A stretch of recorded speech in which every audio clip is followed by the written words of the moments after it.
Let's turn our attention to Northern Ireland after police in Northern Ireland say a 57-year-old woman has been arrested in connection with the murder of Lyra McKee, the journalist who was killed in Londonderry over the weekend. Mick Filty's on the line.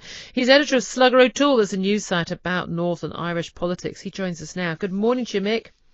Morning, Julia. Absolute tragedy, the death of Lyra McKee. But we have had some extraordinary developments the last 24 hours, not least a coded message where the new IRA have claimed responsibility, but then issued an apology for the death of McKee. Yeah, very much forced upon them. Not something they would have wanted to do. Forced upon them by a number of actions. Most notably yesterday, a bunch of Derry women turned up in front of the offices of SERA, which is the political wing. You'll be familiar with that formula because Sinn Féin, of course, was formerly the political wing of the provisional IRA, SERA now the political wing of the so-called new IRA.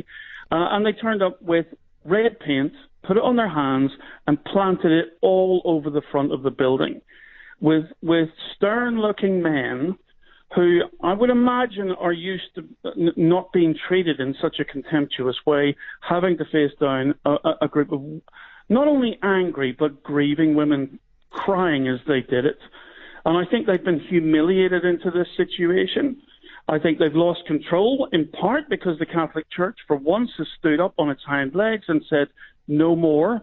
Local parish priest in Cregan said, if you think you are going to walk a march, hours after you've killed one of our own, you can think again. And of course, they backed down on that one. Yeah. Didn't stop them marching down O'Connell Street in Dublin, but that itself has created another controversy in Dublin. This is the fascinating thing for people far away from Northern Ireland, the rest of the UK, just utterly sort of perplexed by the fact that these marches, Easter is such a difficult, strange time for relations in Northern Ireland with all the marching season. But I think everyone has seen that extraordinary message on the side of the building, these incredible, massive, big daubings on the side of buildings, but you are now entering free Derry on the side of a building, written stark black lettering away, and someone has painted in very big letters, not in our name, R.I.P. Lyra, and a big heart. Now, this is the thing, is to understand just how courageous the people protesting against death are in terms of taking on these paramilitary organisations. It's not simply that, Julia. In that particular instance, there's a taking on of a general narrative. Because Free Derry Corner, as it's known, was an impromptu daubing. I think it goes back to the very early part of the Troubles, where somebody wrote up a message to the British authorities basically saying, you are now entering Free Derry. Now, that was impromptu at the time, but it's become institutionalized, like the murals kind of celebrating rioters in those early days.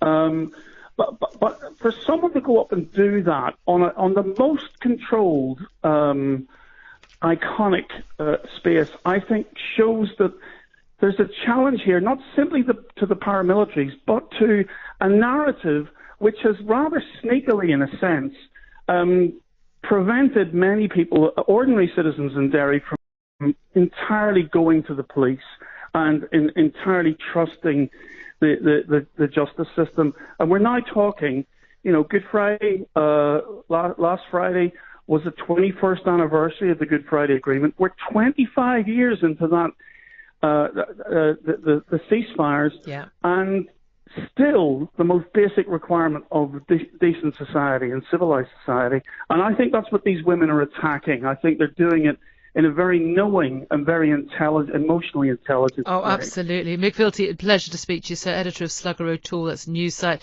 about Northern Irish politics. Very much appreciate you joining us.